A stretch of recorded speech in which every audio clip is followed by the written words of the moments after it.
Boa noite a todos. Hoje é dia 3 de setembro e vamos dar continuidade à nossa segunda aula de Direito das Obrigações. Vamos voltar aqui para as nossas perguntas e respostas, é, falando sobre, então, sobre este princípio, né, que é o princípio da variabilidade da natureza da obrigação solidária. Então, cada um dos co-devedores ou dos co-credores poderá se sujeitar de uma determinada maneira ao adimplemento da obrigação, correto?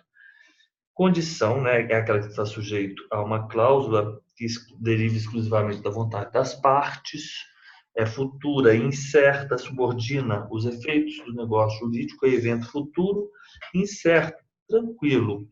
Então, pode ser de uma forma para um dos codevedores ou co-credores e de outra forma para outros. Solidariedade ativa diz respeito a quando os credores solidários. Os credores são os solidários, né? A solidariedade ativa diz respeito à solidariedade dos credores. E nessa hipótese, cada um deles poderá exigir do devedor o cumprimento da prestação por inteiro, né? Então é isso.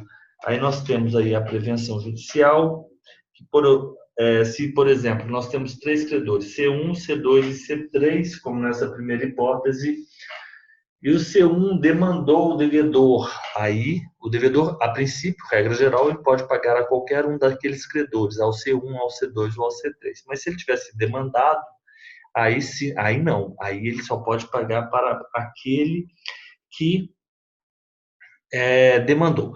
Se a obrigação for passível de ser paga em partes, obviamente se paga um montante, a dívida fica abatida daquele montante. Então, aqueles outros credores, o C1, o C2 e o C3, eles podem exigir, mas sempre abatida daquele montante que foi pago, correto? Pagamento parcial, tratado aqui no artigo 269, né?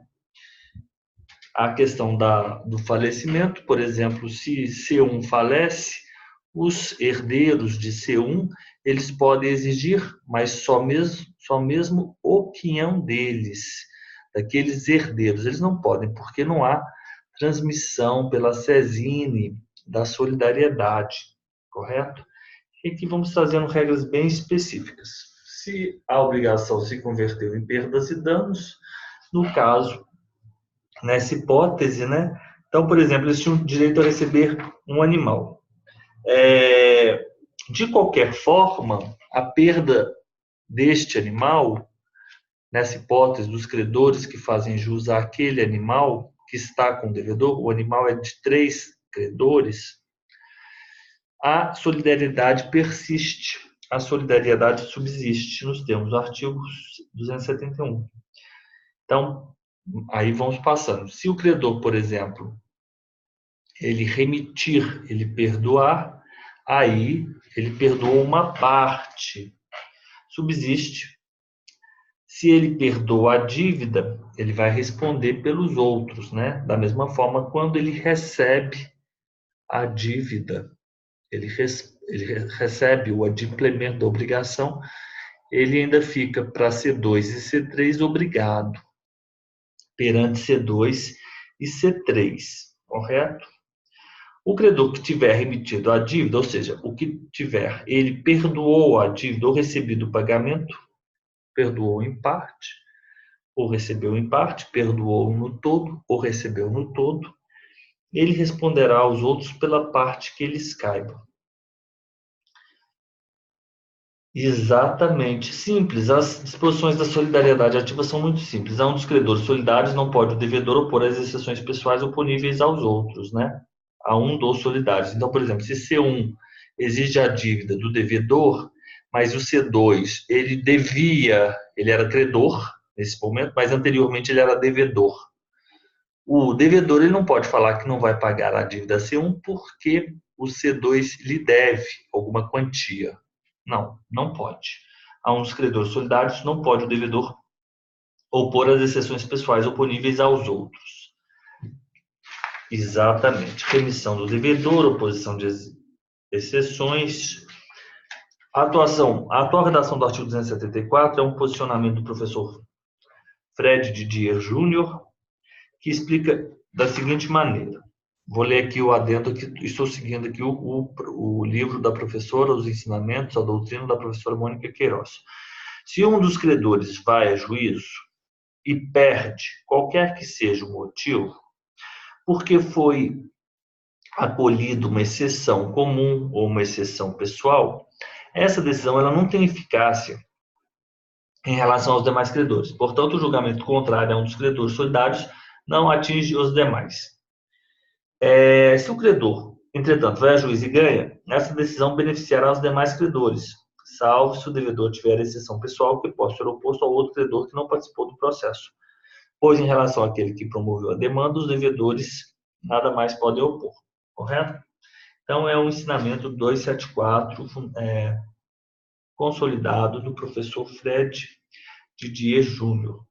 Solidariedade passiva, por sua vez, diz respeito a quê? Diz respeito a vários devedores que são obrigados, cada um deles ou todos, né? Cada um deles pela dívida toda e todos, né, pela dívida toda. Então é isso que é a solidariedade, né?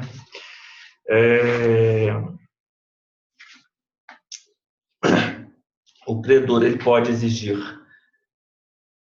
de um ou exigir de todos e receber de um, de algum ou de todos, parcial ou totalmente, a dívida. E aí, se o pagamento tiver sido parcial, todos os demais continuam obrigados solidariamente pelo resto. Então, é isso que é solidariedade passiva. Nós temos vários devedores, né? O parágrafo único vai dizer o seguinte, que não importa se promove ação pelo credor contra um ou alguns, não quer dizer que se está a renunciar à solidariedade. Não é isso, não é isso. Continua havendo solidariedade. Da mesma forma que nós temos a questão do herdeiro na solidariedade ativa, nós também vamos ter a questão do herdeiro na solidariedade passiva, né? O credor só pode exigir do herdeiro, do devedor, a sua quota-parte, salvo se, por exemplo, for uma obrigação indivisível, no caso, por exemplo, o animal. Então, eu sou um credor, eu tenho um determinado animal, eu entrego esse animal a 3 devedores, esses devedores são os devedores solidários, por força de uma convenção, porque ela não se presume, e um deles vem a falecer. Eu, teoricamente, se fosse sacas de café, sim, sacas de café pode ser objeto de sim, pode sim. Eu poderia só exigir daquele herdeiro do devedor, vocês têm que ir com muita calma, tranquilidade, pensando no exemplo. Só poderia exigir do herdeiro a cota parte correspondente que lhe tenha sido transmitida. Ponto. Ok. Mas e se for o animal? Bem, não tem como você exigir só a cota parte de um determinado animal. Afinal de contas, a obrigação é indivisível. Aí, nessa hipótese, você pode exigir deles por inteiro. Se um dos devedores solidários falecer deixando herdeiros, nenhum destes herdeiros será obrigado a pagar, senão a cota que corresponder ao seu quinhão, salvo se a obrigação for indivisível. Ponto. Ok. Mas todos reunidos serão considerados como um devedor solidário em relação aos demais devedores. Perfeito. O pagamento parcial feito por um dos devedores, obviamente, e a remissão obtida por ele, não aproveita aos outros devedores, senão até a concorrência da quantia paga ou relevada. Então, assim, se o pagamento feito por um dos devedores, o que vai aproveitar até a concorrência paga. É assim que nós temos que interpretar esse artigo. Se o devedor 1, D1, D2 e D3, D1 fez, a dívida era de 300. ele fez um pagamento de 50, aos outros só se poderá exigir 250. A forma como é feita a redação do artigo é truncada. Da mesma forma, se D1 tiver sido perdoado, da mesma forma,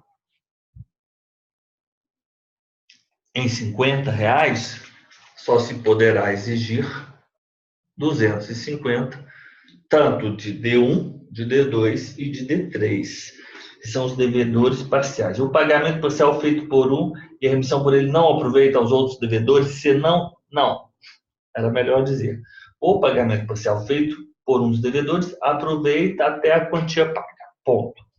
O pagamento, a remissão parcial obtida por um dos devedores aproveita até a quantia paga. Só um minutinho.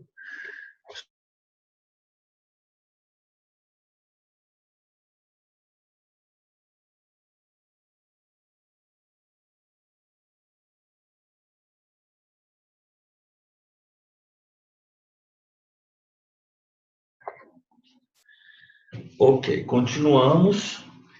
A cláusula condição ou obrigação adicional estipulada entre um dos devedores solidários e o credor não pode agravar a posição dos outros. Tranquilo.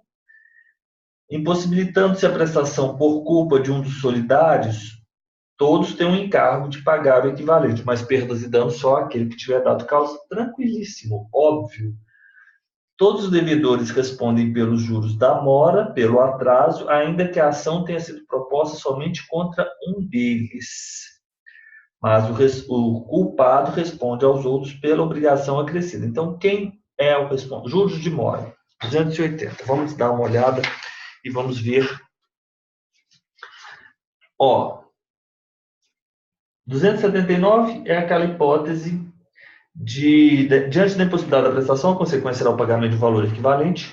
Por esse valor equivalente, todos os devedores solidários são responsáveis. Não há dúvidas quanto a isso.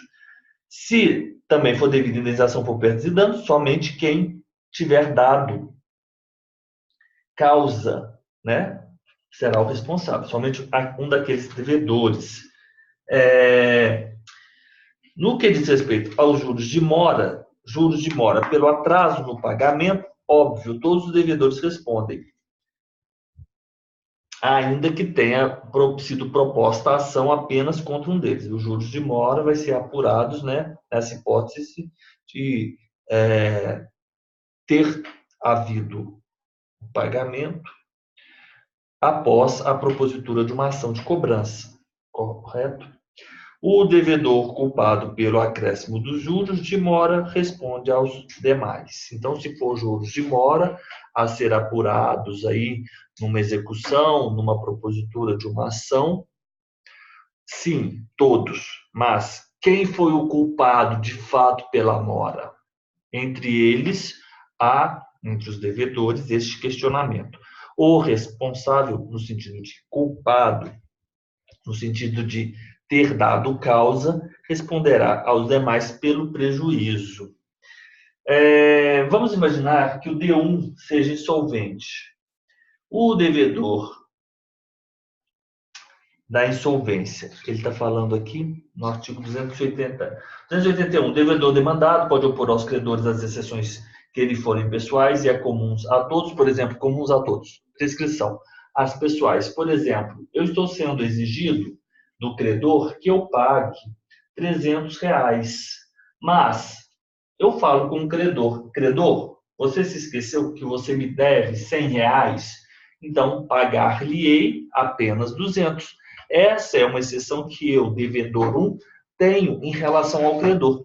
Eu posso opor essa minha exceção pessoal, mas eu não posso opor a exceção pessoal do D3, do devedor 3, e dizer o seguinte: vamos imaginar que o credor seja o Renato, o devedor seja eu, D1, e o D3 seja a Elisa. Eu não posso falar assim para o Renato: Renato, você como credor dessa nossa dívida, você já recebeu da Elisa, você tinha que pagar a Elisa R$ 100.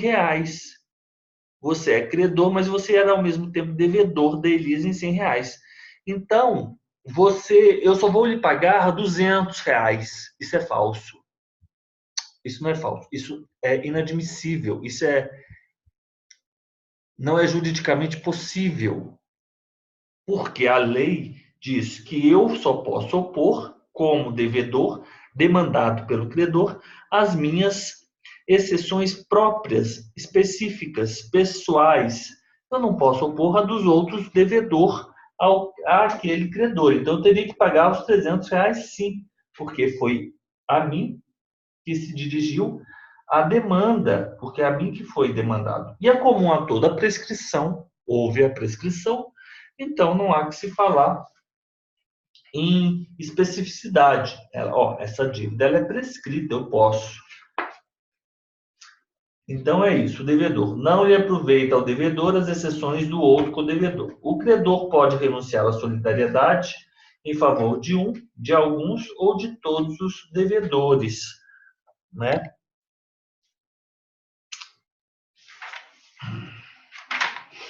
Renúncia da solidariedade. Não se pode confundir remissão da dívida, que é o perdão, estudado no ponto anterior. Então, eu vou perdoar em 200, correto? Com a renúncia. Isso quer dizer o quê? Com a remissão da dívida, o devedor perdoado, ele se encontra desonerado da obrigação originária. Então, se eu permitir a remissão, então, por exemplo, eram R$ 300 e a dívida era solidária, D1, D2 e D3, D1, D2 e D3, eles eram obrigados à dívida toda. E se ele foi perdoado, então quer dizer que ele já foi excluído. Ele foi excluído. Se ele foi perdoado, ele foi excluído. O devedor perdoado, vamos imaginar aqui, remissão de D1, perdoado. Logo, exonerado. Exonerado. Se eu for remitir R$ 100 dos R$ 300, a remissão, ela do D1, os outros dois são obrigados a, cada um deles, ou ambos, aos R$ 200. Aos R$ 200. A remissão, ela diz respeito à saída da relação obrigacional, retirada, saída da relação obrigacional. Então, isso aqui é a remissão. Agora, o que seria essa renúncia da solidariedade? Renúncia da solidariedade. Renúncia. Eu vou renunciar à solidariedade. Inclusive, antes de nós diferenciarmos, nós temos que trazer em mente o enunciado 350 da 4ª Jornada de Direito Civil. Deixa eu colocar ele aqui. Enunciado 350, 4ª Jornada de Direito Civil, que diz o seguinte: a renúncia à solidariedade diferencia-se da remissão, porque na remissão o devedor fica inteiramente liberado do vínculo obrigacional, inclusive no que tange ao rateio da cota do codevedor. Correto? Do codevedor. Inclusive no que tange ao rateio da cota do codevedor. Então, por exemplo, se tem um D3, o D3, vamos imaginar o D3. Se o D1 foi perdoado e o D2 pagou, a dívida, vamos imaginar, de R$ 400. Então, esse aqui foi perdoado, D1 foi perdoado. Então, o D2 pagou R$ 300, correto? R$ 300. O D3 é insolvente.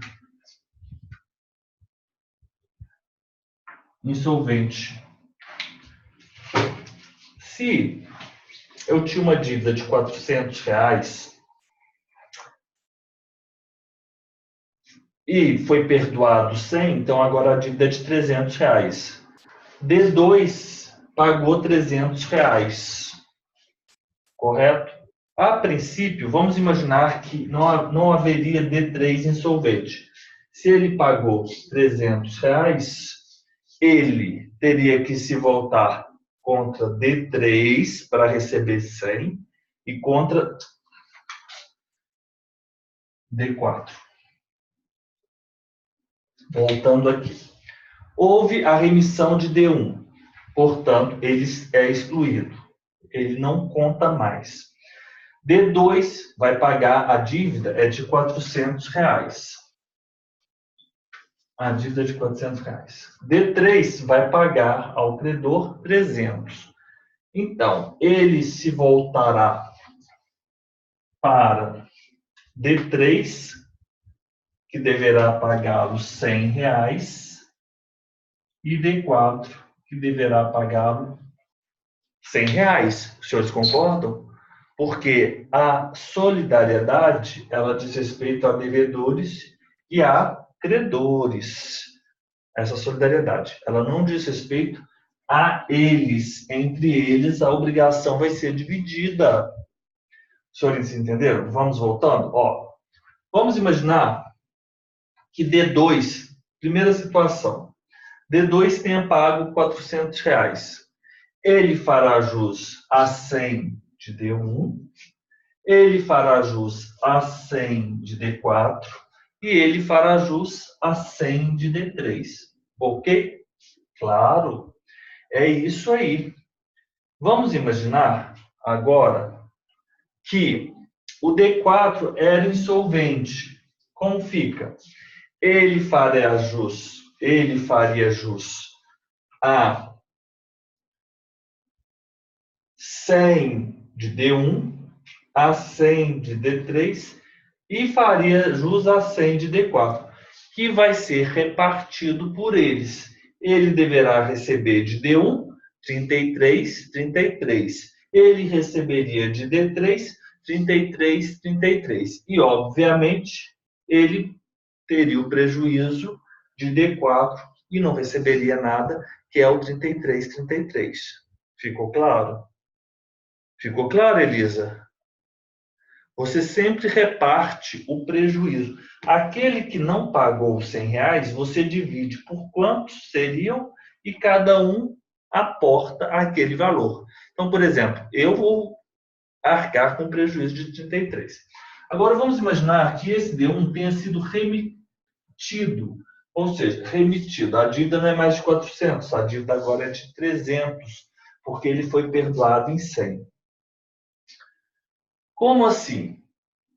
Eu vou poder voltar 100 do D3 e 100 do D4. Os senhores concordam? 100, porque 300, 100 D2, 100 D3 e 100 D4. Ótimo, 100 D3 e 100 D4. Agora, o D4 é insolvente. E nessa situação? Olha, se ele é insolvente, vamos dividir o prejuízo. D3 vai pagar mais 50 e o D2 ele arcaria com mais 50. Obviamente, né, que ele não recebe o mais 50. Então, ele fica no prejuízo. Ele paga 300, recebe 150, portanto, ele fica com um dispêndio, uma perda patrimonial de 150, que equivale a R$ 100 dele e a 50 da divisão do insolvente, porque na remissão o insolvente também, o valor pertinente ao insolvente não é computado, não é partilhado por aquele que é perdoado. Não é? Bem, isso diz o enunciado 350. A renúncia à solidariedade diferencia-se da remissão em que o devedor, na hipótese da remissão, fica inteiramente liberado do vínculo obrigacional, inclusive no que tange ao rateio da cota Ou seja, quando você tem a remissão, você é liberado da cota do insolvente também. Ficou claro? É porque a remissão é a saída da relação obrigacional.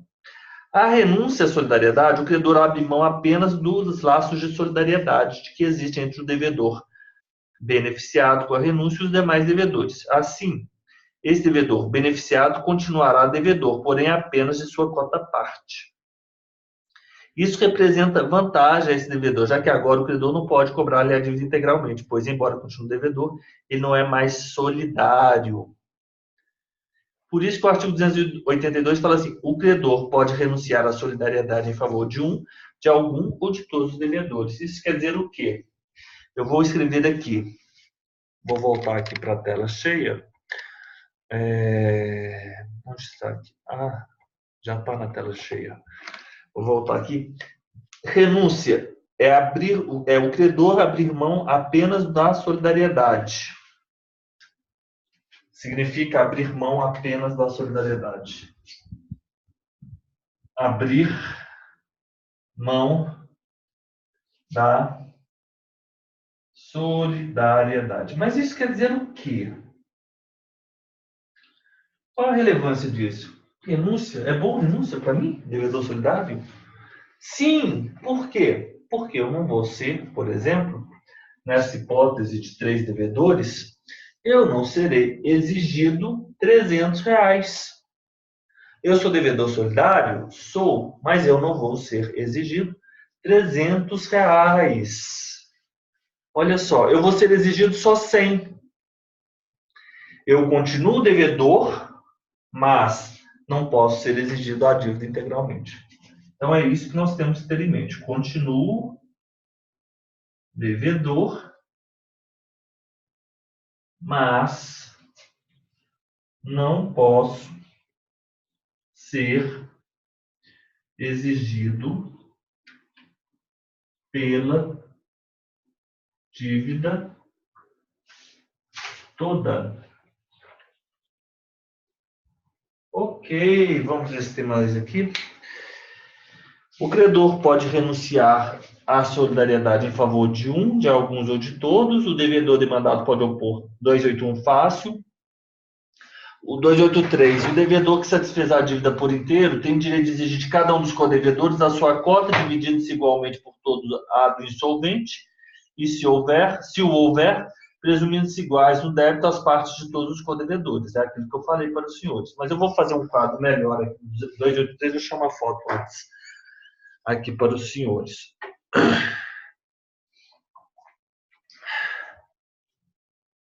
Vamos lá.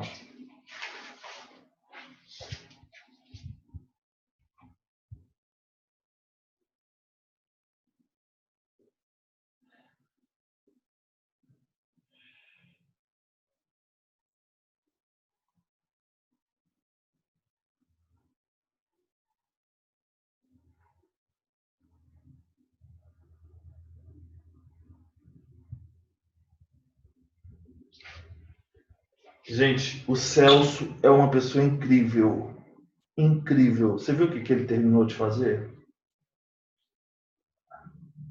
Ou é uma pessoa muito organizada, ou tem uma equipe por trás.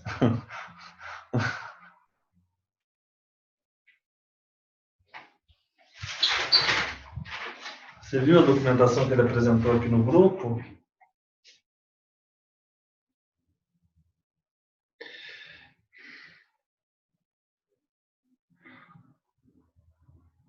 Não, eu não vi não, professor. Deixa eu ver aqui. Oi? Não, mediação, muitas outras. Tribunal do Júri. Ó, vamos lá para o 283. Vamos lá para o 283.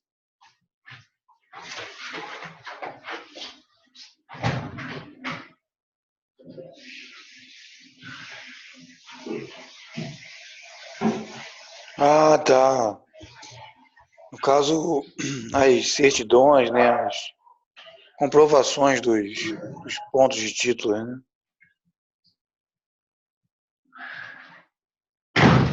Eu tive que umedecer esse apagador aqui, porque ele só apaga. Então ficou claro? Ficou claro a remissão da renúncia? Ficou, Renato? Ficou, ficou. Então tá, ótimo. Vamos aqui apagando. A gente tem que... Está muito seco aqui o clima. Muito quente e muito seco.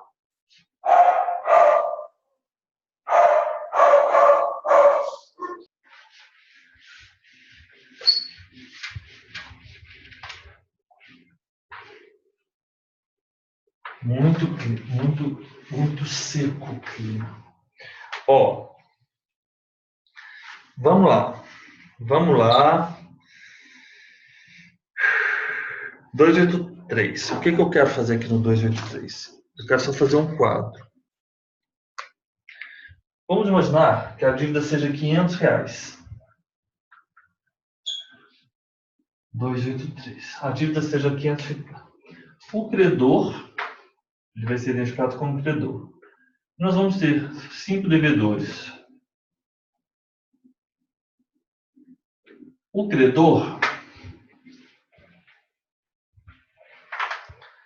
exigiu e foi pago. Afinal de contas, ele pode exigir, né, os R$500 ou parte dos R$500 do D1. Se ele exige R$100, o D1 continua devedor de 400. Ah, ele exigiu R$100 de D1, mas claro. Ou ele pode exigir 400 de D2, ou ele pode exigir 300 de D4 e 100 de D5, é solidário. Mas D1 pagou 500. Nos termos do artigo 283, o devedor que satisfez a dívida por inteiro tem direito a exigir de cada um dos co-devedores a sua cota, dividindo-se a cota igualmente por todos. Ah, tá.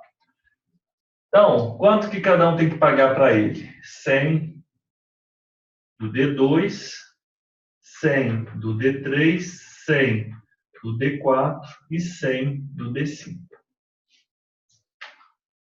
Então, ele vai receber R$400. Correto? Vamos imaginar que D5 seja insolvente. Quanto que o D5 deveria pagar ao D1? Não é R$100? Vou dividir os R$100 da insolvência por 1, 2, 3, 4. Portanto, este aqui vai pagar mais 25, mais 25, mais 25. Então, quanto que o D1 vai receber? O D1 vai receber 375, que é 25 da parte que é o insolvente perde, ou melhor, que ele perde relativamente ao insolvente, e mais os R$100 que, de fato, né, ele teria que pagar já, sem se ter um insolvente. Então, aqui ficou ótimo essas hipóteses. Ok? Então, tá. Então, dividiu. É assim que os senhores vão dividir o débito do insolvente. Não se esqueçam. No caso de rateio entre os codevedores, contribuirão também os exonerados da solidariedade pelo credor. Exonerados da solidariedade. Os exonerados da solidariedade.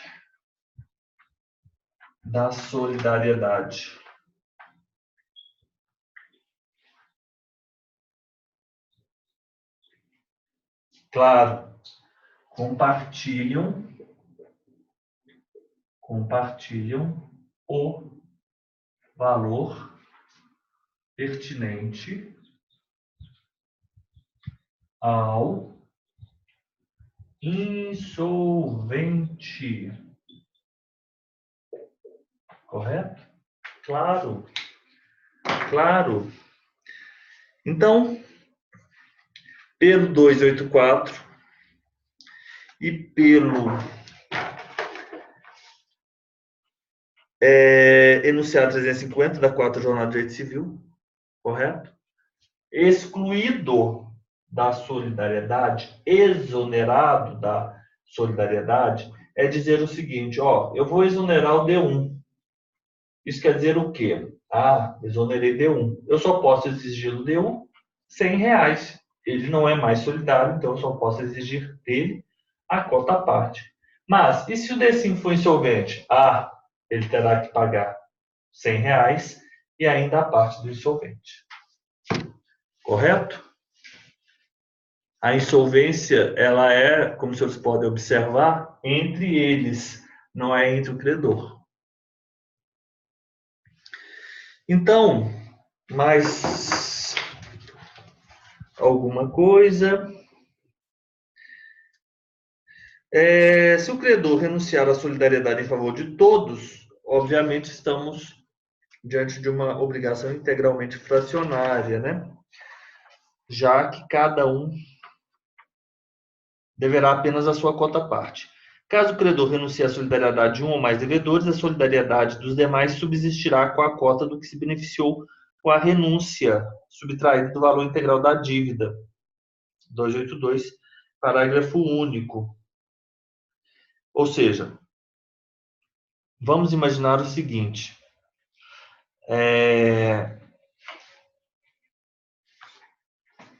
Se esse aqui foi exonerado, eu só posso exigir R$ 100 dele. Mas ele ainda não me pagou. D2 é solidário a 500. Claro. D3 é solidário a 500. Claro. D4 é solidário a 500. D5 é solidário a 500.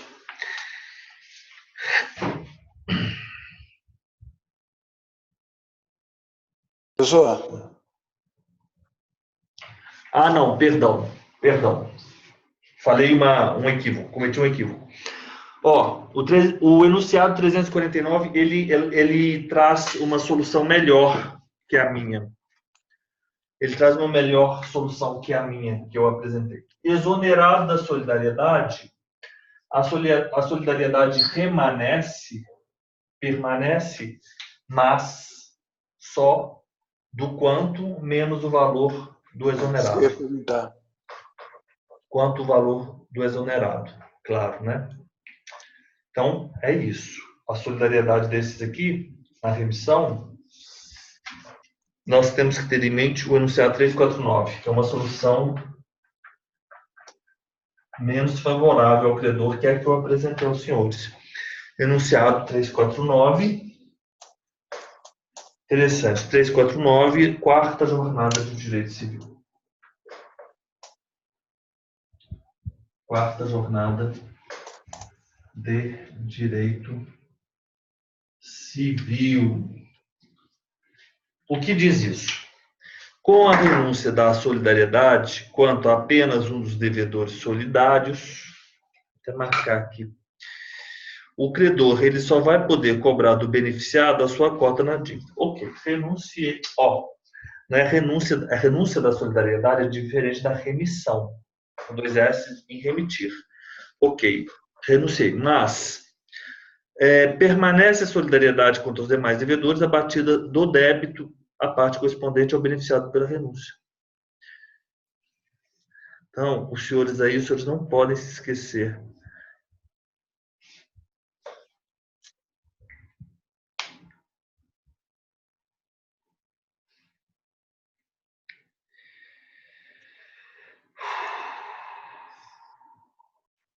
Os senhores não podem se esquecer desses dois institutos. Eles são extremamente importantes aqui. E, por fim, nós temos ainda o enunciado 348 da quarta jornada ainda. Enunciado 348 da quarta jornada. Quarta jornada de direito civil. O pagamento parcial por si só não implica renúncia à solidariedade, porque a renúncia ela deve derivar do termo expresso da quitação ou inequivocadamente das circunstâncias do recebimento da prestação pelo credor. Então, não há, porque se este aqui pagou R$100 apenas, não quer dizer que o fato de eu, credor, ter aceitado o pagamento parcial de R$100, isso não quer dizer que houve uma renúncia à solidariedade, porque ela não se presume por si só. Agora, a não ser que eu, em uma quitação ou de outras circunstâncias do recebimento da prestação pelo credor, né, se reste comprovada de forma inequivocada a intenção deste credor em promover a exoneração da solidariedade do devedor 1. Então, vamos lá. Vencemos essa parte de solidariedade, agora vamos falar de dois outros institutos, da transmissão das obrigações e da assunção de dívida. Transmissão das obrigações, aí nós vamos fazer o quê? Amanhã nós vamos tratar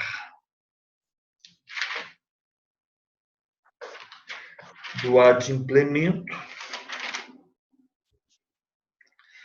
até imputação. Vamos adiante.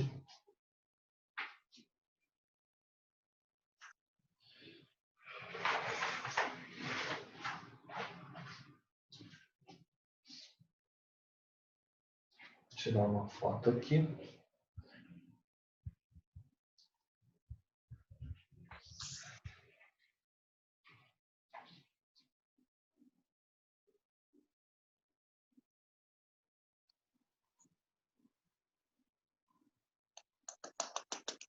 Flashcard. Ô, João, você sempre... Eu mando para você por força do hábito. Mas os arquivos sempre estão indo para o grupo do Flashcards, tá bom? Vamos só aqui, nós já demos os nossos 45 minutos. Eu restringi aqui 45 minutos hoje, 45 minutos no segundo bloco. Renato, eu vou fazer o seguinte, vou fazer um intervalo agora.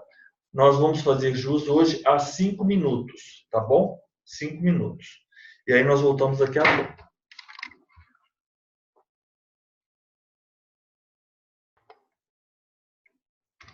Voltamos.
Vamos lá? Ó, é importante o seguinte, eu acho que funciona dessa maneira. Renato, primeiro a gente faz as perguntas e respostas. Às vezes, nem sempre a gente tem uma compreensão do conteúdo, mas aí com aquelas perguntas e respostas a gente volta naqueles pontos. Não é bom assim? Excelente. Muitas das vezes a gente começa já com o tema explicando isso. E isso já cria uma certa rejeição à matéria. Eu acho melhor nós vencermos o ponto proposto e aí nós vamos, então, a gente vence com as perguntas e respostas, depois a gente volta pontuando ali o que era as especificidades, quais eram as especificidades. Então, eu vou deixar aqui o timer, mais 45 minutos, então eu vou ficar devendo aos senhores 10 minutos que eu faço amanhã com os senhores, correto? porque, vamos lá, vou fazer 45 minutos, porque hoje, excepcionalmente, eu tenho uma aula depois dessa aula, então eu não vou poder me alongar um pouco mais. Mas também os senhores não têm culpa, né? Os senhores querem a aula e os 50 minutos, correto, os dois 50 minutos. Então vamos lá. Então, eu vou compartilhar, uma pena que a Elisa não esteja participando, e agora nós vamos ter duas modalidades da transmissão das obrigações. Duas modalidades. Quais seriam essas modalidades? Né? A cessão do crédito, quando o crédito é cedido, e a assunção da dívida. Vamos lá, então, para elas. A cessão do crédito e a assunção da dívida. Então, vamos lá? Vamos fazer aqui daquela forma, então. João, qual o pressuposto para o credor ceder o seu crédito? Se a isso não se opuser à natureza da obrigação, à lei ou à convenção com o devedor. Tá, daqui a pouco a gente volta aqui, né? Ou, por exemplo, eu tenho um crédito alimentar. Meu pai não me paga alimentos aí já faz uns bons anos. Será que eu posso ceder esse crédito por uma empresa de cobrança de... Seria bom, né? Empresa de cobrança? Não. A cláusula proibitiva da cessão poderá ser oposta ao cessionário de boa-fé se não constar do instrumento da obrigação, Renato? Não, não poderá ser oposta ao cessionário de boa-fé se não constar do instrumento da obrigação. Perfeito. Regra geral, a cessão de um crédito abrange todos os acessórios? Sim, salvo disposição em contrário. É eficaz em relação a terceiros a transmissão de um crédito se não se celebrar mediante instrumento público ou instrumento particular revestido das solenidades do parágrafo 1º do artigo 654? Não, é ineficaz. Não, é ineficaz. Qual direito assiste ao cessionário de crédito hipotecário? Fazer averbar a cessão no registro de imóveis. A cessão de crédito tem eficácia em relação ao devedor não notificado? Não, não tem eficácia. Além da notificação expressa, como se considera notificado o devedor?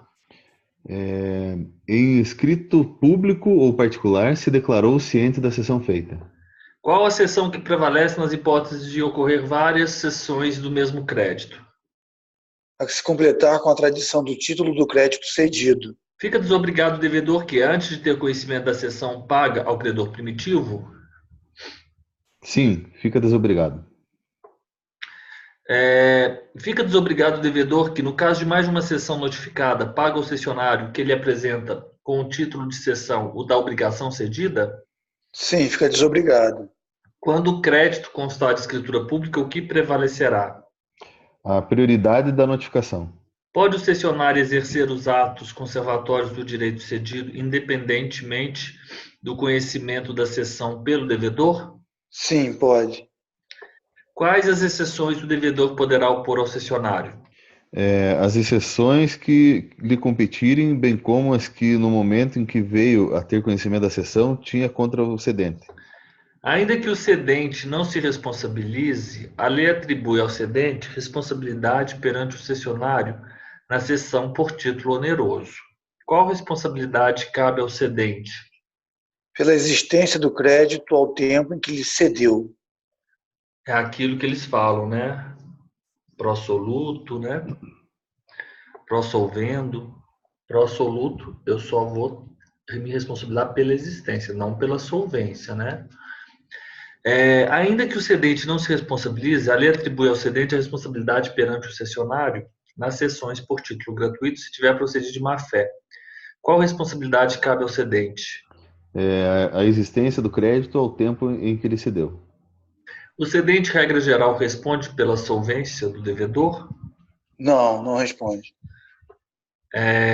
Vamos pular essa 297. O crédito, uma vez penhorado, pode ser transferido pelo credor que tiver conhecimento da penhora? Não, não pode mais ser transferido.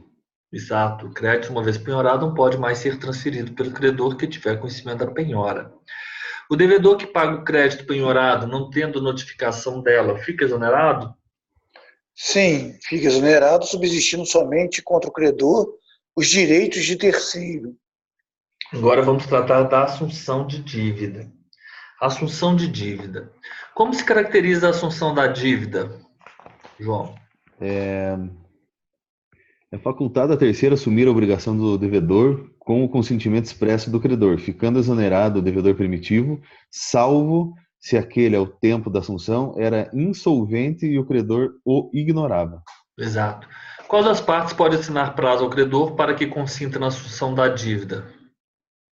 Qualquer das partes. Como se interpreta o silêncio do credor? Como recusa.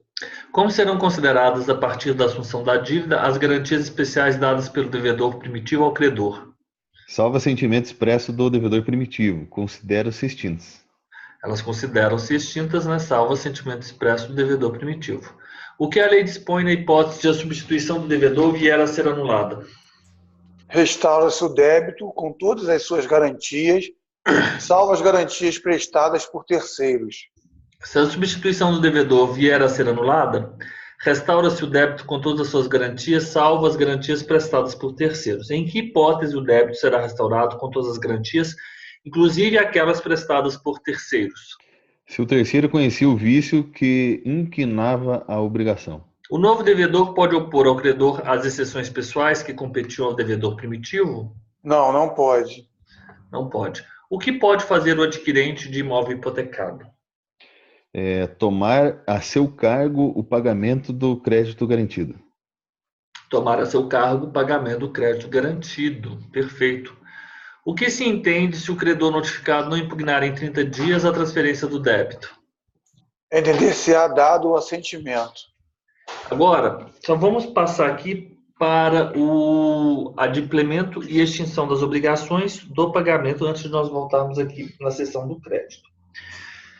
O adimplemento e extinção do pagamento, né? A primeiro capítulo, ele tem várias seções. Vamos ver se nós vencemos aí até a seção 3, porque nós temos, isso aqui já é mais simples. A seção 1 vai tratar de quem deve pagar, correto? Então vamos seguindo aí. Quem pode pagar a dívida e de quais meios poderá se utilizar? Qualquer interessado na extinção da dívida pode pagá-la, usando, se o credor se opuser, dos meios conducentes à exoneração do devedor. Perfeito. O terceiro não interessado poderá pagar a dívida? Sim, pode. Exato, igual direito cabe ao terceiro interessado, né? Exatamente. Se o fizer em nome e a conta do devedor, salvo a oposição deste. Qual direito assiste ao terceiro não interessado, que é paga a dívida em nome próprio? Subroga-se nos direitos do credor? Tem direito a reembolsar-se do que pagar, mas Exato. não subroga nos direitos do credor. Sim, ele tem direito. O terceiro não interessado que pagou a dívida em seu nome próprio, em nome seu de terceiro não interessado, ele tem direito a reembolsar-se, mas não se subroga nos direitos do credor. Quando o terceiro não interessado que paga a dívida antes de vencida em seu próprio nome tem direito ao reembolso, a partir de qual momento? Só haverá direito ao reembolso no vencimento. Se pagar antes de vencida a dívida, o reembolso só será autorizado ou permitido, ou válido, ou permitido, né? Só se terá o direito ao reembolso no vencimento. O pagamento feito por terceiro, com desconhecimento ou oposição do devedor, obriga o devedor a reembolsar aquele que pagou se o devedor tinha meios para lhe dir ação? Não obriga a reembolsar se o devedor tinha meios para ilidir a ação. Então, por exemplo, se o pagamento foi feito por terceiros com desconhecimento ou oposição do devedor, se eu disser, olha, essa dívida está prescrita, a pessoa que se paga, ela não terá o direito a ser reembolsada. Quando feito por qual pessoa terá eficácia o pagamento que importar a transmissão na propriedade? Quando feito por quem possa alienar o objeto em que ele consistiu. Perfeito, é o artigo 307. É possível reclamar do credor que de boa fé recebeu a coisa fungível e a consumiu? Não, ainda que o solvente não tivesse o direito de aliená-la. Exatamente. Agora, daqueles a quem se deve pagar. 308. A quem o pagamento deve ser feito? Ao credor ou a quem de direito o represente. Exato, o pagamento deve ser feito ou ao credor ou a quem o represente, correto? E se ele não... Ok. Sob pena de... para que ele valha esse pagamento feito ao credor, e se feito para uma pessoa que não representasse o credor, Renato, ele vai ser válido quando? Depois de ratificado, por ele ratificado, né? Ou tanto quanto reverter em seu proveito. O Proveito. pagamento feito de boa-fé ao credor putativo é válido, Renato? Sim, ainda provado depois que não era credor. Exato. Então, o putativo é aquele credor que se imaginava, né, credor, né? E que aquela pessoa que fez o pagamento imaginava que aquele fosse o credor. É válido o pagamento cientemente feito ao credor incapaz de quitar, se o devedor não provar que em benefício dele efetivamente reverteu o pagamento? Não, não vale. Não vale. É válido o pagamento cientemente feito ao credor incapaz de quitar, se o devedor provar que em benefício dele efetivamente reverteu? Sim, vale. Sim, vale. Então, como a lei considera o portador da quitação? Autorizado a receber o pagamento, salvo se as circunstâncias contrariarem a presunção daí resultante. Perfeito. Se o devedor pagar ao credor, apesar de intimado da penhora feita sobre o crédito ou da impugnação a ele oposta por terceiros, o pagamento valerá contra terceiros? E o que os terceiros poderão fazer? O pagamento não valerá contra os terceiros, que poderão constranger o devedor a pagar de novo, ficando-lhe ressalvado o regresso contra o credor. Exato. Então, se o devedor ele pagou um credor, mas antes desse pagamento ele já havia sido intimado de uma penhora feita sobre o crédito daquele credor, ou da impugnação a ele oposta por terceiros, correto? De não fazer o pagamento devedor àquele credor, o pagamento não valerá contra estes terceiros, contra estes impugnantes, e estes poderão constranger o devedor a pagar-lhe novamente, a pagar de novo, né? Porque o pagamento não foi feito a eles, ficando-lhe o devedor ressalvado o direito deste contra o credor, correto? Vamos voltar aqui da transmissão das obrigações e da cessão do crédito. Então, aqui nós já vimos, já quebramos o gelo, vamos voltar aqui, stop share, vamos aqui passando pelos artigos, né? O 286. O credor, ele pode ceder o seu crédito. Então, nós temos uma figura, nós vamos ter, é importante os senhores nesse momento, onde estão minhas canetas?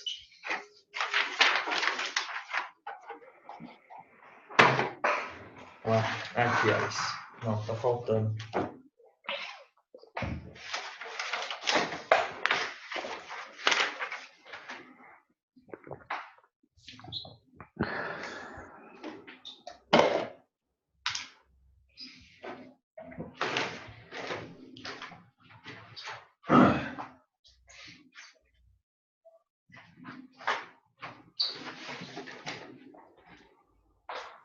Ó, nós vamos ter nessa primeira hipótese de transmissão das obrigações, então, no título 2, transmissão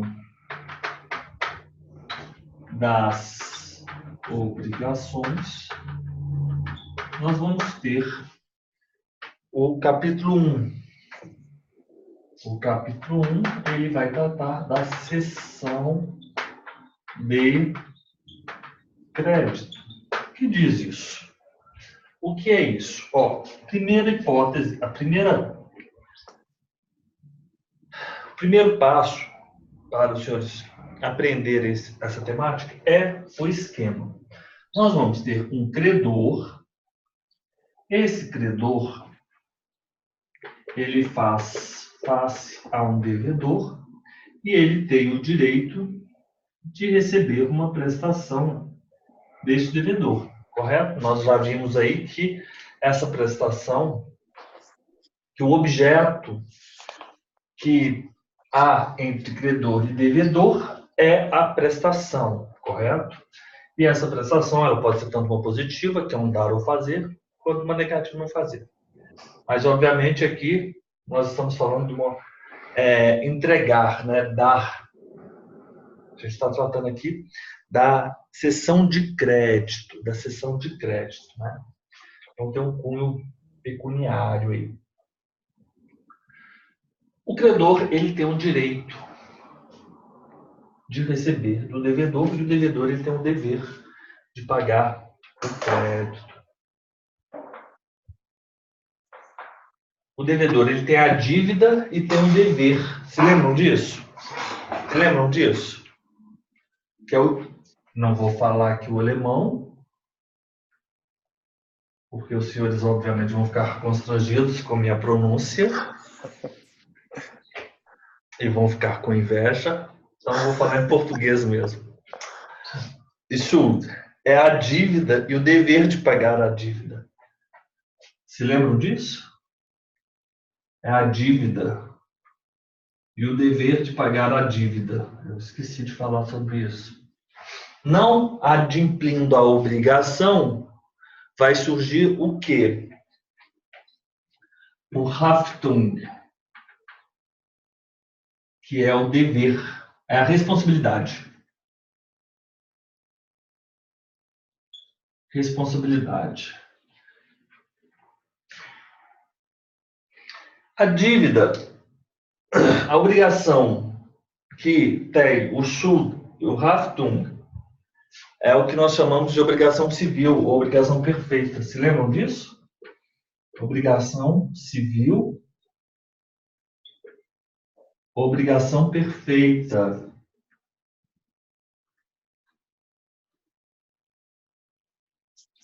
Por exemplo, dívida prescrita ou dívida de jogo.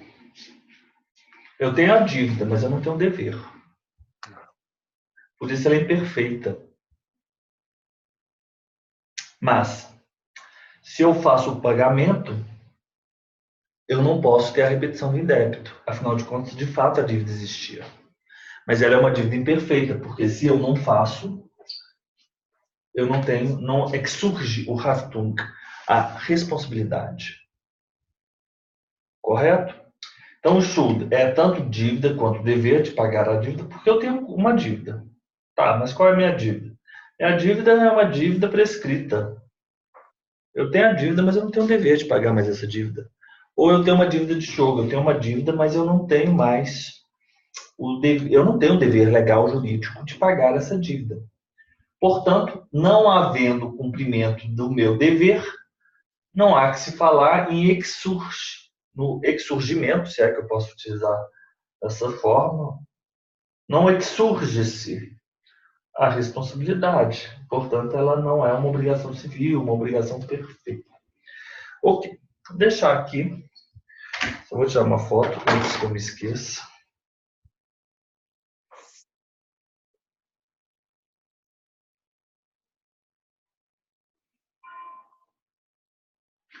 Só vou tirar uma foto aqui.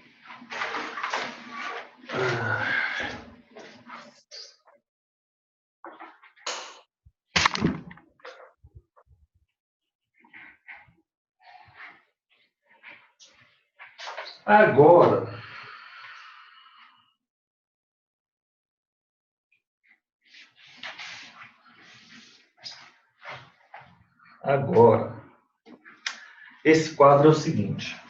Então, eu tenho essa relação. E agora, nós vamos colocar um outro elemento aqui. Qual é o outro elemento? Se eu sou um credor nesse momento, eu vou ser também o cedente. E aqui eu vou ter uma outra figura que vai ser o cessionário. Aquele que recebe é o cessionário. Quem recebe o crédito é o cessionário. Quem recebe a doação é o donatário, cessionário. O credor, ele pode ceder o seu crédito. Pode. Isso aqui é o crédito. É o direito. Ceder o direito. Ó, eu sou o credor. Por uma várias razões, eu simplesmente posso dizer o seguinte, olha, vamos lá.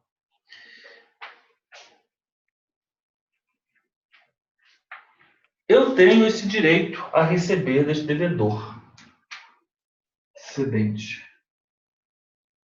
Eu posso, por exemplo, transmitir para o cessionário,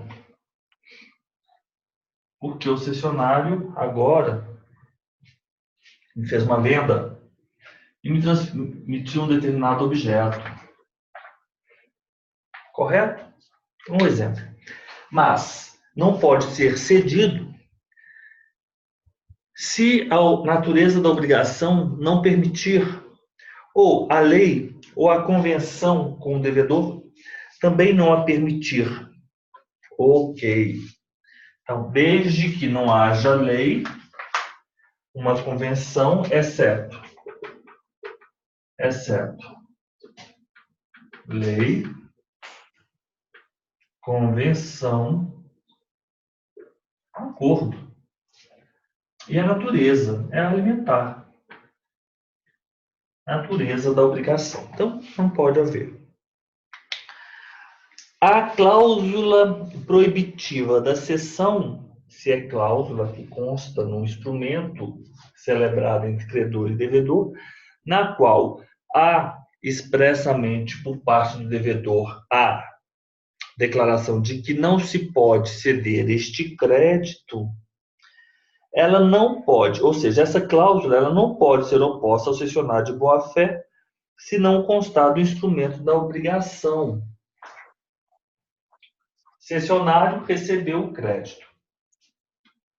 No instrumento da obrigação, entre credor e devedor, não havia uma cláusula, não constava do instrumento. Não constava do instrumento.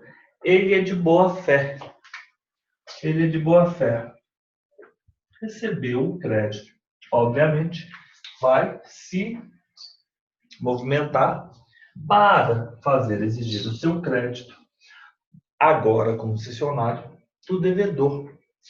O devedor pode dizer a ele que havia no instrumento original firmado com o credor uma cláusula proibitiva?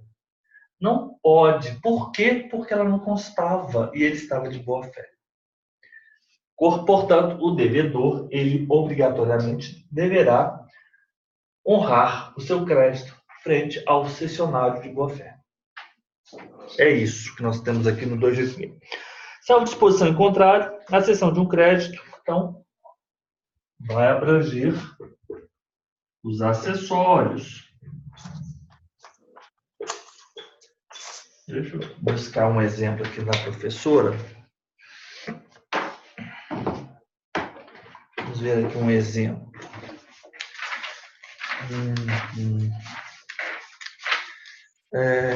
Não.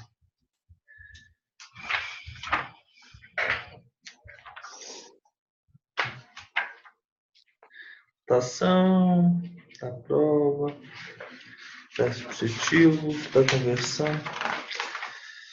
da posição das exceções, da obrigação. Deixa eu ver aqui, onde está aqui da seção. Classificação das obrigações, do adimplemento formal, pagamento, do inadimplemento, 487 da seção, 488. Vamos lá.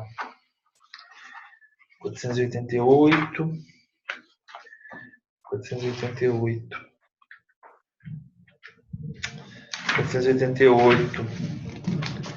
Terceiro. Esse cessionário ele também é o terceiro cessionário de boa-fé. É a transferência dos seus direitos. Olha, o Silvio Veloso fala o crédito é transferido tal como contraído. Cessão de crédito é um negócio jurídico, ele é bilateral, em que o credor transfere ao cessionário, a título ou oneroso ou gratuito, não importa, os seus direitos na relação jurídica obrigacional. Simples assim. Objeto da cessão. Os créditos salariais também. Por exemplo, lei. Um exemplo bom da lei é a impossibilidade de crédito, da cessão de crédito, créditos já penhorados, após a ciência pelo credor da penhora. Então, Exemplo, crédito já penhorado. Então, se já foi, e ele está ciente, né? Se o crédito eu tenho um direito, ele foi penhorado, agora eu não posso. A natureza são os alimentares, salariais. Alimentares, salariais. Agora, a convenção é o estipulado entre credor e devedor. Sempre os senhores tenham em mente essas figuras, tá bom? Vamos lá, vamos continuando aqui. O que eu estou buscando, na verdade, é a hipótese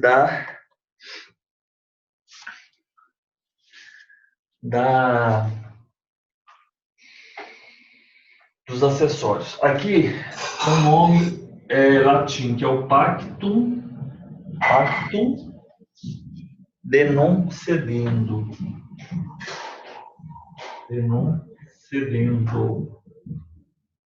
Pacto de non cedendo.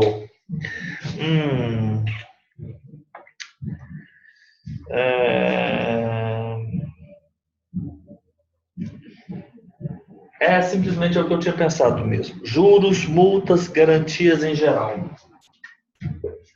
Juros, multa, garantias. Então, se esse crédito ele tem convencionado um determinado valor a título de juros, ou então multa, as garantias todas serão transmitidas. Ok, fácil.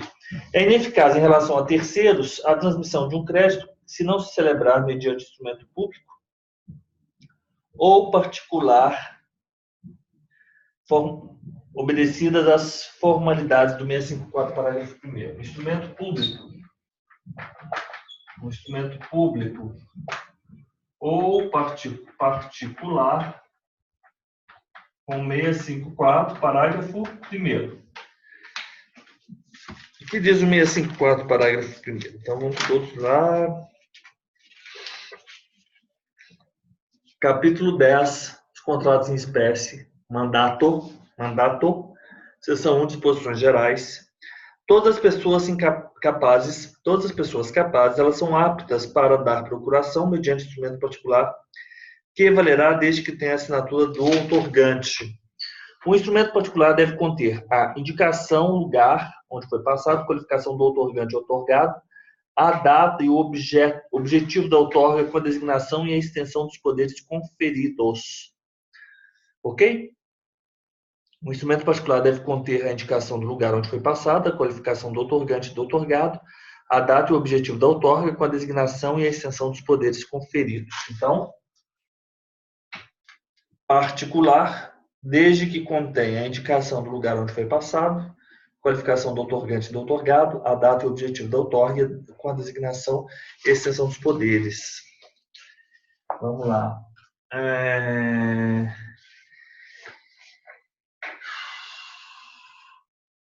O instrumento particular, feito e assinado, ou somente assinado, nos termos do artigo 221,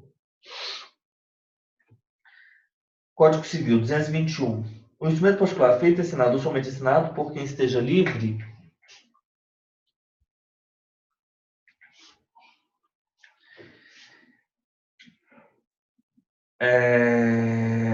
por quem esteja na livre disposição e administração de seus bens, provas, obrigações convencionais de qualquer valor. Mas os seus efeitos, bem como os da cessão, não se operam antes de registrado no registro público. Portanto, embora o artigo 287, ele fale que não é imprescindível, não mencione, o registro, deve haver o registro nos termos do artigo 221. Salvo disposição em contrário, na exceção abrange todos 287. O 287 não falou que deve haver o registro. No 288, na verdade, 288 é ineficaz. É porque o 221 está sendo mencionado, É ineficaz em relação a terceiros, a transmissão de um crédito, mas... Então, a gente vai colocar aqui, registro. Ficou claro? 221, não é? 221. Ok. Vamos lá. Vamos adiante. 289. O cessionário do crédito hipotecário tem o direito de fazer averbar a cessão no RI. Ó, o que é o crédito hipotecário? É aquele crédito cujo adimplemento é garantido pela hipoteca, correto? E então, o credor, ele emprestou uma quantia ao devedor.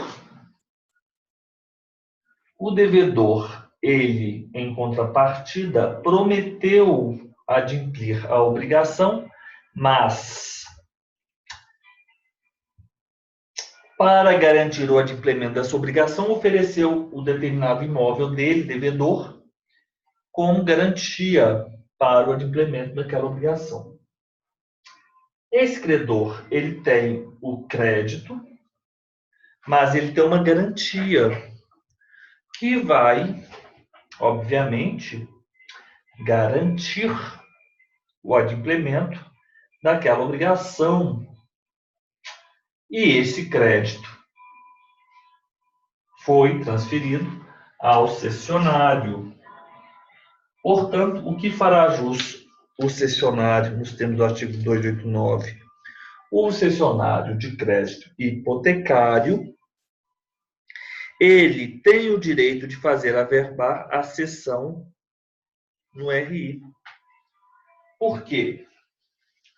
Porque lá no imóvel não consta um registro no livro 2 da hipoteca.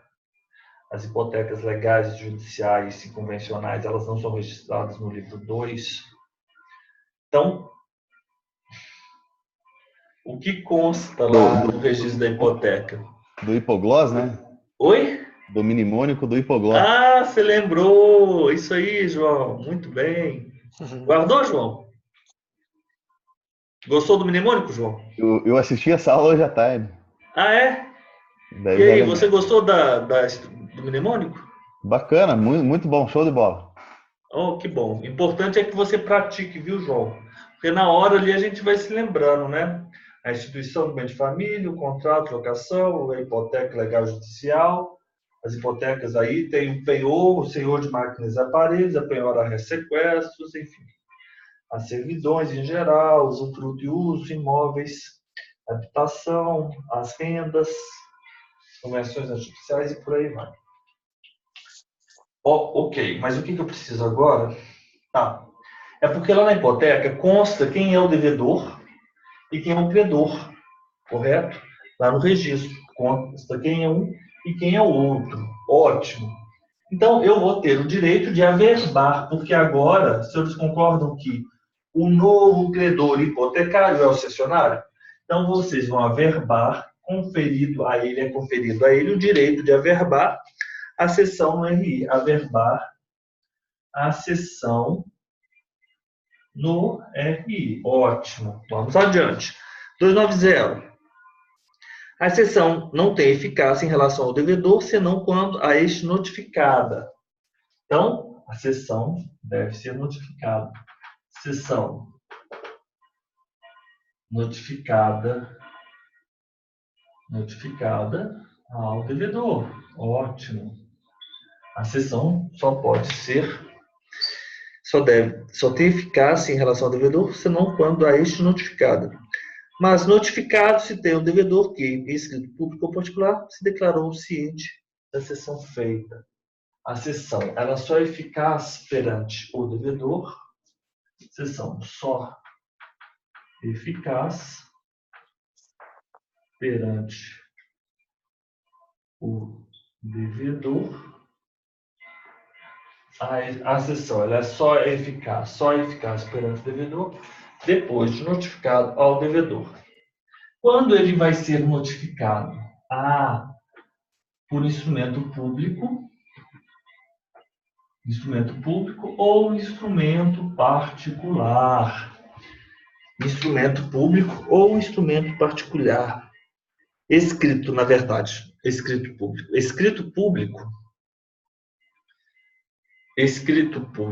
Eu acho que é difícil. Escrito público. Eu acho, escrito, né? Escrito público.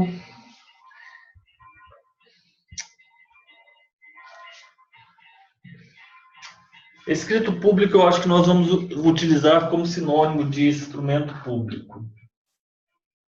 Isso eu estava pensando também.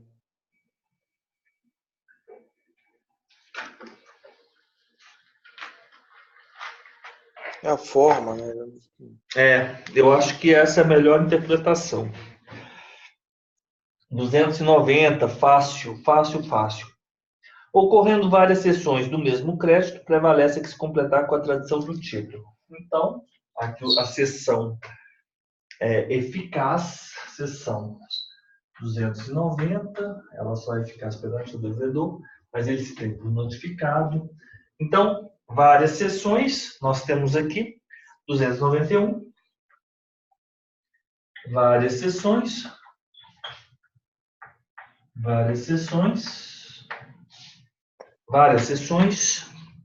ocorrendo várias sessões do mesmo crédito, prevalece que se completar com a tradição do título, prevalece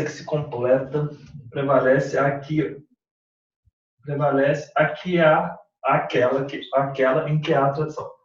Prevalece aquela em que há tradição.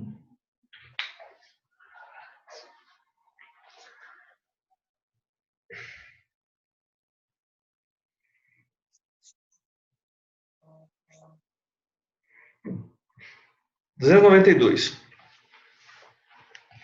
Fica desobrigado o devedor que, antes de ter conhecimento da cessão, paga ao credor primitivo. Agora, está vendo como é importante nós lermos estes artigos com essa escritura? Fica desobrigado o devedor que paga ao credor primitivo, não o credor atual, porque o credor atual é o cessionário, ou que, no caso de mais de uma cessão notificada, paga ao cessionário que lhe apresente com o título da cessão o da obrigação cedida. Ele tem um título, então, ele fica desonerado, paga ao cessionário que ele apresenta com o título da cessão o título da obrigação cedida. Por quê?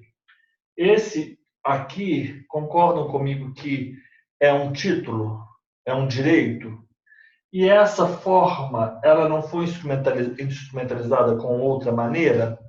Então, de uma outra forma, o título da cessão é um instrumento em que revela essa parte, essa seta, essa transferência. E o título e o crédito,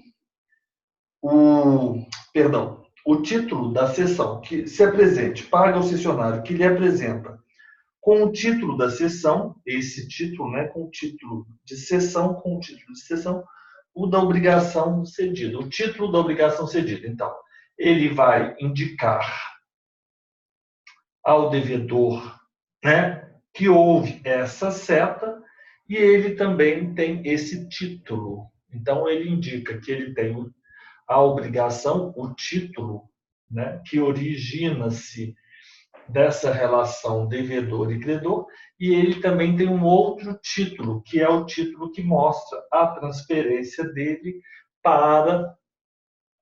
do credor para ele, cessionário. Então é isso, para o cessionário que lhe apresenta com o título de cessão, que é essa transferência, o título da obrigação cedida. Os senhores entenderam? São essas duas. Então, fica desobrigado o devedor, né? Fica desobrigado o devedor que, antes de ter conhecimento da cessão, paga ao primitivo, ou que, no caso de mais de uma cessão notificada a ele, no caso de haver mais de uma cessão que tenha sido notificada, pagar ao cessionário que se apresente com o título da cessão e com o título da obrigação. Ótimo. Agora, se o crédito constar de escritura pública, prevalecerá aquela que tenha sido para fins de pagamento, aquele que tenha tido a prioridade na notificação. A prioridade na notificação. O crédito por escritura pública. Independentemente do conhecimento da cessão pelo devedor, pode o cessionário exercer os atos conservatórios do direito cedido. Então, essa hipótese, ainda que o devedor não saiba que tenha ocorrido a cessão do credor ao cessionário, este cessionário já pode conservar os seus direitos creditórios. Oi, Celso, boa noite, tudo bem? Tudo bom? Tudo. Eu fiquei em dúvida se era o mesmo link ou não, né? Pode ser o mesmo link, mas assim, eu vou preferir mandar outro, sabe por quê? Porque aí eu faço gravações distintas. É melhor. Mas pode ficar aí, que ó, a nossa aula aqui já está terminando. Tá bom. Eu só tenho mais, mas eu acho que eu já vou até encerrar. Eu só estou passando mais 3 artigos aqui. Quer ver quantos minutinhos faltam para nós terminarmos a nossa aula? Faltam 4 minutos, Celso. Hoje tive um problema operacional no início e aí acabou atrasando tudo. Mas assim, daqui 4 minutos eu vou te mandar um novo link, tá bom? Beleza. Se você quiser participar, você é bem-vindo também. Aguardem. Então tá, daqui a pouco a gente volta, tá? 4 minutos. Independente do conhecimento da sessão, então, ele vai exercer os direitos conservatórios. 294. O devedor pode opor ao cessionário as exceções que lhe competirem, bem como as que, no momento em que veio a ter conhecimento da sessão, tinha contra o cedente. Então, por exemplo, prescrição. Ele pode opor essa prescrição a qualquer momento. Um exemplo. O devedor pode falar para o cessionário, olha, não vou pagá-lo porque essa dívida está prescrita. O devedor pode opor ao cessionário as exceções que lhe competirem, bem como as que, no momento em que vier a ter conhecimento, tinha contra o cedente. Agora, as pessoais que o devedor tinha contra o credor, ele só pode opor no momento em que ele é notificado. Então, por exemplo, se ele é notificado, ele deve, naquele momento, dizer ao cessionário, o devedor, não lhe irei pagar a você, não lhe pagarei, porque o credor, que tem o direito de receber de mim R$300 mil, me deve R$200 mil. Essa é pessoal e ela deve ser oposta no momento em que ele é notificado. Por isso que o artigo é nesse sentido. Ele pode opor ao cessionário, o devedor pode opor ao cessionário, as exceções que lhe competirem. Claro, ele pode opor. Bem como ele também pode opor outra. Mas essas pessoais só podem ser opostas no momento em que ele for notificado. Ficou claro? 295. Na seção por título oneroso, então nós vimos aqui que ele pode ser um ato jurídico bilateral, ele pode ser gratuito ou oneroso. Ele pode ser gratuito ou oneroso, em que o credor transfere o seu crédito a um terceiro, também chamado de cessionário. O cedente, quem é o cedente? Credor, ainda que não se responsabilize, fica responsável perante o cessionário pela existência do crédito. Então, o credor, ele é responsável pelo aquele crédito, pela existência daquele crédito, se aquele crédito existiu ou não. Na seção, o cedente, ainda que não se responsabilize por quem? Pelo adimplemento. Eu posso ceder o crédito, eu vou ser responsável pela existência, mas eu não vou ser responsável pelo adimplemento do crédito, correto? Então, na seção por título oneroso, o cedente, ainda que não se responsabilize, fica responsável, óbvio, pela existência. A mesma responsabilidade lhe cabe nas sessões por título gratuito, se tiver procedido de má-fé. Então, vamos imaginar o seguinte.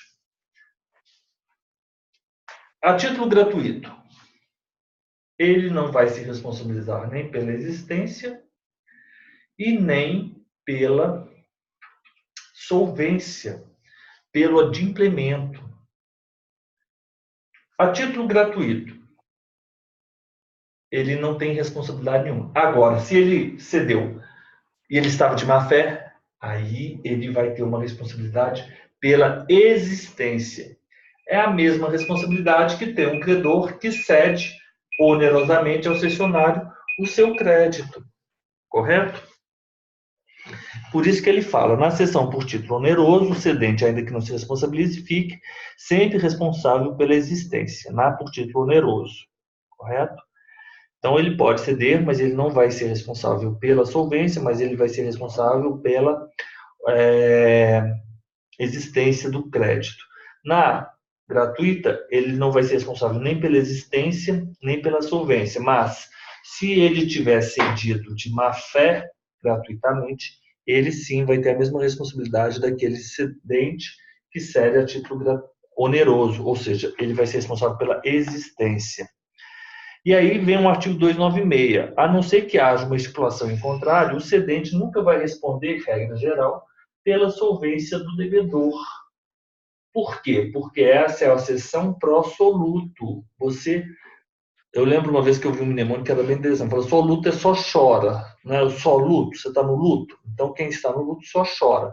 Porque chora não recebe. Quem chora não recebe. Porque o luto só chora. Então, é só pela existência. Regra geral, salvo estipulação em contrário, o cedente não responde pela solvência do devedor. Correto? Por isso que essa aqui, artigo 296, é a seção pró-soluto. Pró-soluto. Pró-soluto. Agora, o 297 é a seção pró-solvendo. É aquele que não só você garante a existência, mas você garante a solvência. Então, se o cessionário não conseguir responder do devedor, você vai fazer valer cessionário o seu direito contra o credor, porque o 297 é o pró-solvendo. O cedente que é responsável pela solvência não responde por mais do que daquele tiver recebido, né? Não responde por mais do que do devedor recebeu, né? Se tiver recebido com os respectivos juros, mas tem de ressarcir o cedente. Quem é o cedente? É o credor. Responsável ao cessionário pela solvência, não responde por mais do que tenha recebido eventualmente do devedor. É assim mesmo. Mas tem de ressarcir as despesas da cessão, as despesas que o cessionário tenha tido com a cessão e as que o cessionário houver feito com a cobrança. Pessoal, vamos fazer o seguinte, eu vou puxar uma setinha aqui.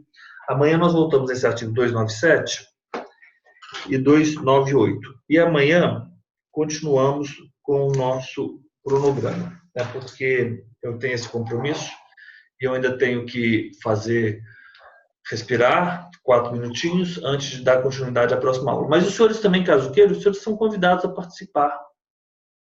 São os exercícios, mas a gente fez bastante, né? Renato, você quer se manifestar, dizer alguma coisa? Não, professor, obrigado. Então amanhã a gente encontra às 19 horas. João, você quer dizer alguma coisa? Obrigado, boa noite a todos. Até amanhã. Tá bom, Boa então noite. tá. Vamos lá. Deixa eu só... Ô Celso, eu vou mandar outro link para você, tá?